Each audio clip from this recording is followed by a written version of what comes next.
প্রায় দুইটি দল অংশগ্রহণ, দুইটি গ্রুপ বা দুইটি জোট অংশগ্রহণ করছে। একটি জোট জামাত ইসলামের নেতৃত্বে, আর একটি জোট হচ্ছে বিএনপি নেতৃত্বে।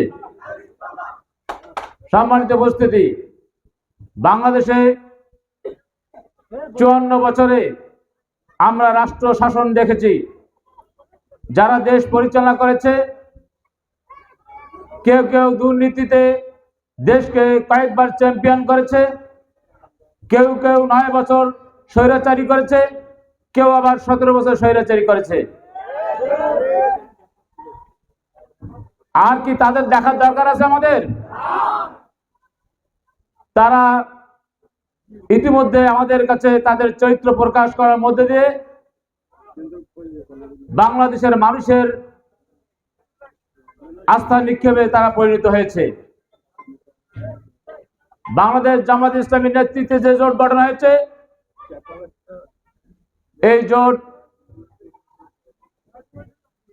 24শে জুলাইয়ের চেতনা ধারণকারী একটি জোট। আমরা আপনাদেরকে স্পষ্ট ভাষায় বলতে চাই, এদেশের মানুষ অনেক আশা নিয়েই 24শে জুলাই জীবনের বিনিময় করে, প্রায় 2000 তরুণের জীবনের বিনিময়ে, হাজার হাজার মানুষের বঙ্গত্বের বিনিময়ে একটি স্বাধীনতা নিয়ে এসেছিল বাংলাদেশকে ফ্যাসিস্ট মুক্ত করার জন্য। কিন্তু আমরা দেখতে পেলাম একটি ফ্যাসিস্ট বাংলাদেশ থেকে বিদায় নিয়েছে। তারা তাদের দলীয় কর্মীদেরকে রেখে, দলীয় নেতৃবৃন্দ সীমানা ছেড়ে অন্য দেশে পাড়ি জমিয়েছে। তৎকালীন সময় তারা অনিরাপদে ছিল।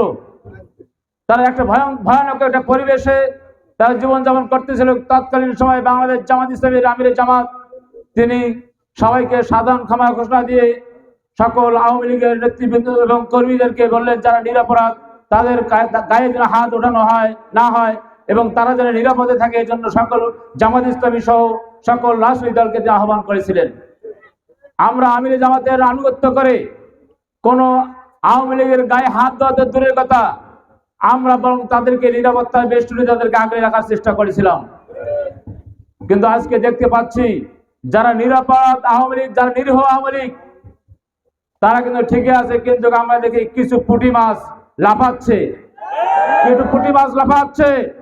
আমরা হুঁশিয়ার করে বলে দিতে চাই, আপনি কিন্তু আমাদেরকে অনেক জ্বালিয়েছেন, আপনারা অনেক কষ্ট দিয়েছেন, আমরা বুকে সেটা চাপা দিয়ে ধরে আছি। আপনি যদি এখন আমাদের এই জুলাইয়ের চেতনার বাইরে অবস্থান করেন, আপনার কোনো ক্ষমা হবে না। আপনাকে আমরা ক্ষমা পেয়ে দিয়েছি মানে এটা এভাবে ভাববেন না যে আপনার বিচার হবে না। সম্মানিত আওয়ামী লীগের বন্ধুদের বলতে চাই, 24শে জুলাইয়ের পর কোন আওয়ামী লীগের বাড়িতে জামাত ইসলামের কোন লোক কি ঢিল দিয়েছে? একটা কারো কাছে 2 টাকা চাঁদা নিয়েছে? আমরা আপনাদেরকে ভালো একটা ব্যবহার দেখিয়েছি, আপনাদের পাশে দাঁড়িয়েছি, কিন্তু এখন আপনারা আর একটা নব্য ফ্যাসিস্টের সাথে হাত মিলাবার চেষ্টা করছেন। এই জাতি আপনাদেরকে ক্ষমা করবে না। আর যারা নতুন ফ্যাসিস্ট হওয়ার চেষ্টা করছেন, আপনারা দেখেন 24শে জুলাইয়ের পর একটি দল নিজেরা মারামারি করে তাদের হাতে প্রায় তাদের কর্মী 200 কর্মীর মতো নিহত হয়েছে। তারা চাঁদার কারণে মানুষকে দিনে দুপুরে পাথর মেরে হত্যা করেছে।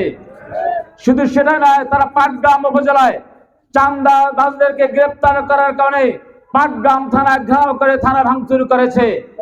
আমরা স্পষ্ট ভাষায় আপনাদেরকে বলতে চাই, যারা চাঁদাবাজকে গ্রেপ্তার করে থানা ঘেরাও করতে পারে, এরা যদি ক্ষমতায় যায় তাহলে এদের কাছে কি জাতি নিরাপদ থাকতে পারে? সুতরাং এই চাঁদাবাজদেরকে আর কোনো ক্ষমতায় আনার সুযোগ দেওয়া যাবে না। সম্মানিত উপস্থিতি, বাংলাদেশ জামাত ইসলামীর নেতৃত্বে যে জোট গঠন হয়েছে, এই জোট জুলাইয়ের চেতনায় উজ্জীবিত, এই জোট সাম্য, মৌলিক মানবাধিকারের চেতনায় উজ্জীবিত। তাই আসুন আমরা আগামী 12 তারিখ দাঁড়িপাল্লা মার্কাকে বিজয় করে একটি সুন্দর স্বপ্নের বাংলাদেশ আমরা গড়ে তুলি। সেই সাথে আরেকটি কথা বলি, আগামী 12 তারিখে 2টি ভোট হবে। একটা হচ্ছে